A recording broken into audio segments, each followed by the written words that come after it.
कुछ आइडिया लेने के लिए उसने क्राइम पेट्रोल के लगातार 300 एपिसोड देख लिए थे, पर इतने लॉन्ग टाइम के बाद अब उस ड्रम ने भी जवाब दे दिया था। 300 एपिसोड देखने के बाद उसको कुछ आइडिया आया भी था। सत्यनारायण को भी सुनकर बहुत बड़ा धक्का लगा, क्योंकि इतने लॉन्ग टाइम से ये सब कुछ हो रहा है और उसको इवन किसी को ये कभी पता ही नहीं चला। उसको उस ड्रम को ठिकाने लगाना था। कभी ना कभी आपने क्राइम पेट्रोल या सावधान इंडिया जैसे शोज देखे ही होंगे।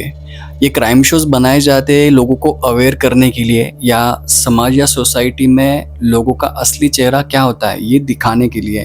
पर कुछ लोग इसे क्राइम छुपाने के लिए भी कैसे यूज करते हैं, ये आज के वीडियो में कुछ आप देख सकते हो। आज का केस उदयपुर से है। उदयपुर का ये केस हमें कभी नहीं पता चलता, पर इस आदमी की एक स्टूपिड सी गलती की वजह से ये केस बाहर आया और इसकी सारी कहानी सबको पता चली, पुलिस को पता चली।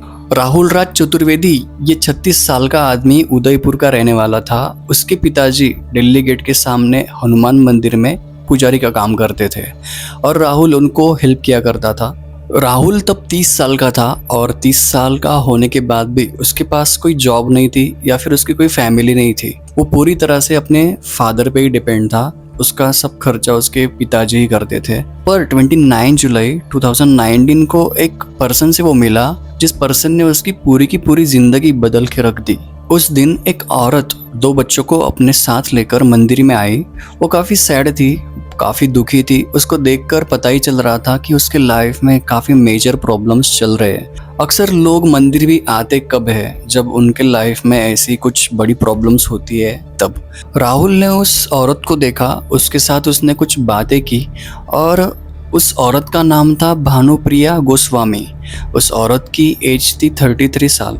राहुल ने उस औरत को पूछा कि तुम्हें 2 बच्चों के साथ इस मंदिर में क्यों शरण लेनी पड़ी। तो उस औरत ने बैठकर उसे अपनी पूरी कहानी सुनाई और राहुल को वो कहानी सुनने के बाद बहुत बुरा भी लगा उस औरत के लिए। एक्चुअली भानुप्रिया गोस्वामी राजस्थान के झादोल गांव में अपने पति नारायण गिरी गोस्वामी और अपने दोनों बच्चों के साथ रहती थी। पर उन पति पत्नी में बहुत ज़्यादा झगड़े होते थे, उनकी आपस में बनती नहीं थी और बहुत सारे डिफरेंसेस की वजह से उसके पति ने उसको और उसके दोनों बच्चों को घर से निकाल दिया था।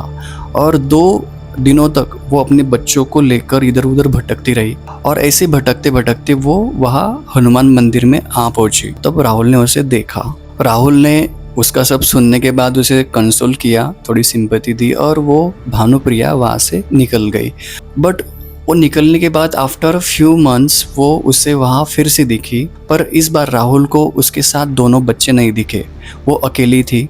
उसने उसको पूछा कि तुम अकेली मंदिर में क्या कर रही हो और तुम्हारे बच्चे कहाँ हैं। तो उसने बताया कि उसके पति ने उसको डाइवोर्स दे दिया, अब वो पूरी तरह से अकेली है। उसके बच्चों की कस्टडी भी उसके पति के पास ही चली गई है, तो बच्चे भी उसी के साथ रहेंगे। राहुल को भानुप्रिया कहीं ना कहीं थोड़ी थोड़ी पसंद आने लगी थी और उसका डाइवोर्स का सुनने के बाद भानुप्रिया को लेकर राहुल उदयपुर से राजसमंद आया।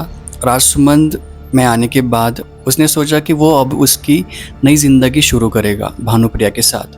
और अब आप सोच रहे होंगे कि भानुप्रिया भी इतने कम समय में, मतलब 2 ही बार उसको मिली थी, तो उसके साथ आने के लिए रेडी कैसे हो गई। तो इसका जवाब है अट्रैक्शन। दोनों को कहीं ना कहीं एक दूसरे का अट्रैक्शन था ही, और राहुल का एक हेल्पिंग नेचर उसको पसंद आ रहा था भानुप्रिया को, तो वो आने को रेडी हो गई। राहुल ने वहाँ पर आने के बाद अपना एक छोटा सा टी लीव्स का बिजनेस शुरू किया और एक अपार्टमेंट में उसने एक रूम भी रेंट किया। वो साथ में खुशी खुशी रहने लगे।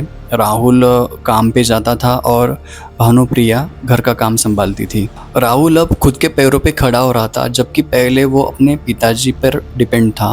वो दोनों साथ में तो थे, पर उन्होंने अभी तक शादी नहीं की थी। वो दोनों एक दूसरे के साथ लिव इन में रह रहे थे। भानुप्रिया की एल्डर सिस्टर उसके कांटेक्ट में थी। उसकी एल्डर सिस्टर उनके घर आया जाया करती थी, पर ये बात राहुल को पसंद नहीं आती थी। इसी बात को लेकर उन दोनों के बीच में काफ़ी बार झगड़ा भी होता था। अब उसके एल्डर सिस्टर ने भी उनके घर आना जाना बंद किया और भानुप्रिया के साथ कांटेक्ट भी वो नहीं रखती थी। पर इतना ये सॉल्व होने के बाद भी उनमें झगड़े होते थे दोनों में। अब ये वर्बल वायलेंस एक फिजिकल वायलेंस में बदल चुका था। पर यहाँ पे बात उल्टी थी। यहाँ पे भानुप्रिया के साथ कोई फिजिकल वायलेंस नहीं होता था, जबकि राहुल के साथ ये हो रहा था। भानुप्रिया झगड़े के दौरान राहुल को मारा करती थी, पीटा करती थी।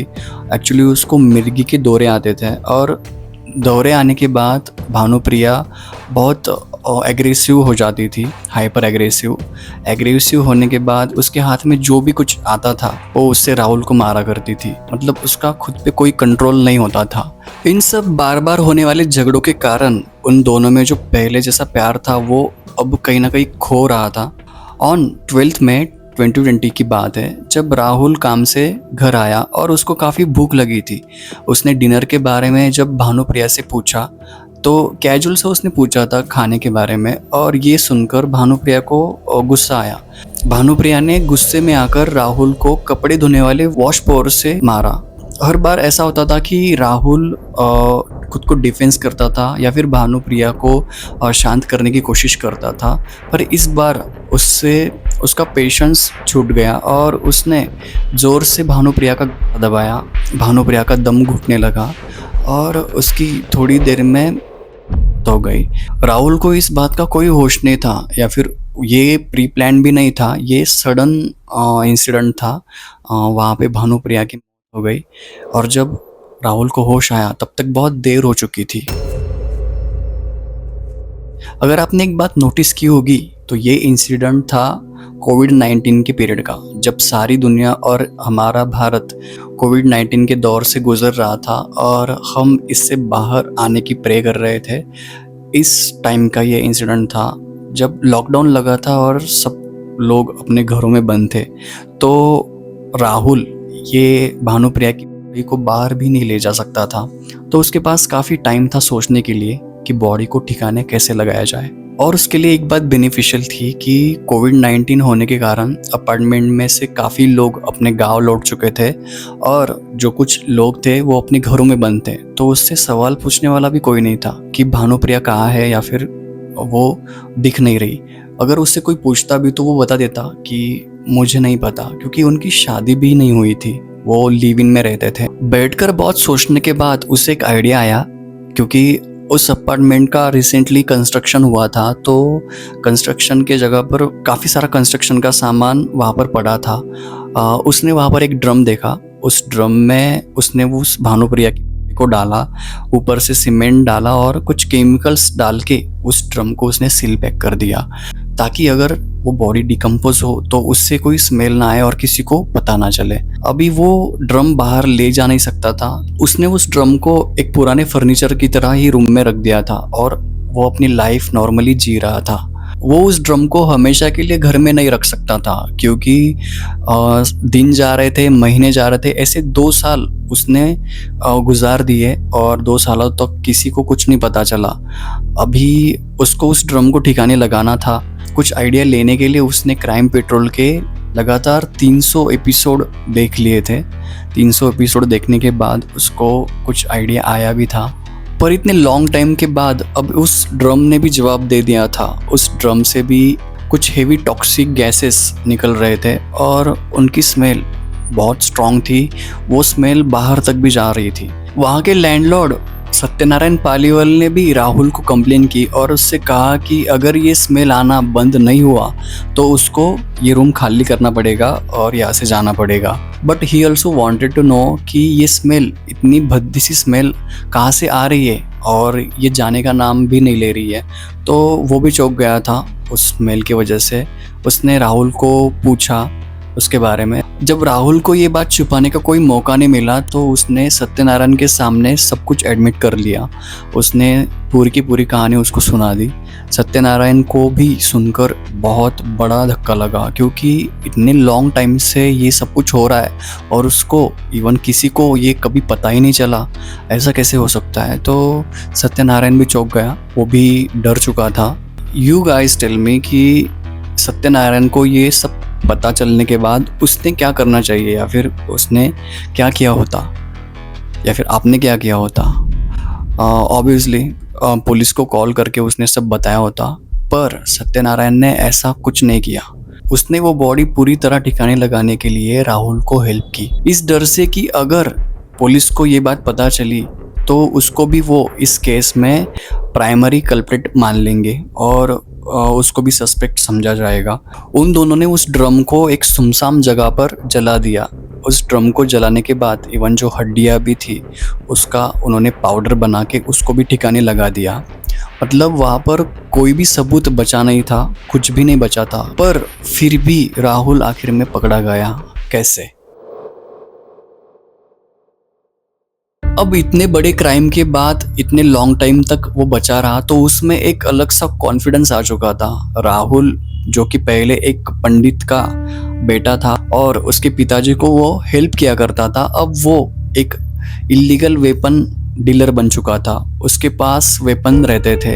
इन ईयर 2024 को राहुल गन लेकर मोहनलाल सुखादिया यूनिवर्सिटी जो थी उसके पास घूम रहा था। और ये काफ़ी बुलशिट बात है कि यूनिवर्सिटी एक पब्लिक प्लेस होती है जहाँ पर काफ़ी सारे लोग होते हैं। वहीं पे किसी ने वो गन देखने के बाद पुलिस को टिप दे दी और पुलिस ने थोड़ी देर में वहाँ पर आकर राहुल को अरेस्ट कर लिया।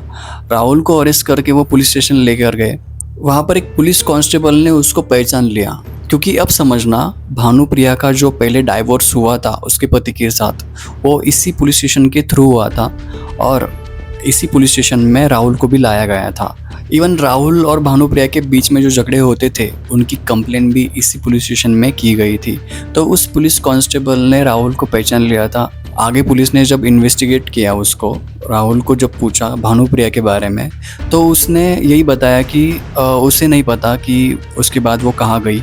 उसका ये स्टेटमेंट सुनने के बाद वो पुलिस को एक्सेप्टेबल नहीं था। तो पुलिस के पास भानुप्रिया के काफ़ी सारे रिपोर्ट्स थे, डॉक्यूमेंट्स थे, डाटा था। तो उन्होंने वो चेक करने के बाद उसके एल्डर सिस्टर को कॉल किया, उसको कॉल करके पूछा। तो एल्डर सिस्टर ने बताया कि 2020 के बाद भानुप्रिया से उसका कोई कांटेक्ट नहीं है। पुलिस ने अब स्ट्रिक्टली राहुल को पूछा भानुप्रिया के बारे में, तब उसने पूरी की पूरी कहानी पुलिस को बताई। पुलिस वो कहानी सुनकर हैरान हो गए। और ऑब्वियसली आपको ये केस सुनकर ऐसा लग रहा होगा कि किसी डायरेक्टर ने ये स्टोरी फिल्म के लिए बनाई है। ऐसा नहीं है, ये रियल केस है और ये सच में हुआ था। ऐसी रियल केसेस में लाते रहूँगा। चैनल को सब्सक्राइब करना एंड मिलते हैं अगली स्टोरी में।